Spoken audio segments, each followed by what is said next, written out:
ان کی آنکھیں نہیں ہیں۔ اگر یہ پہچان لیتے تو ایسی ہنسی اڑانے کی باتیں نہ کرتے۔ تم ان کو برا بھلا نہ کہو، بلکہ دعا کرو کہ اللہ انہیں دیکھنے اور سمجھنے کی طاقت عطا فرمائے۔ اس کے بعد آپ صلی اللہ علیہ وسلم حضرت فاطمہ کو اپنے ساتھ لے کر واپس چلے آئے۔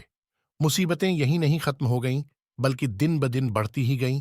دھیرے دھیرے کافروں کو بھی معلوم ہو گیا کہ کون کون سے لوگ مسلمان ہو گئے ہیں۔ اس لیے انہوں نے ایک بڑی مجلس شورا بٹھانے کا ارادہ کر لیا اور تیاریاں شروع ہو گئیں۔ To be continued. انشاء اللہ سیریز کا اگلا حصہ کل پوسٹ کیا جائے گا۔ آپ حضرات سے التجا ہے اسے زیادہ سے زیادہ شیئر کریں اور اپنی رائے بھی دیں۔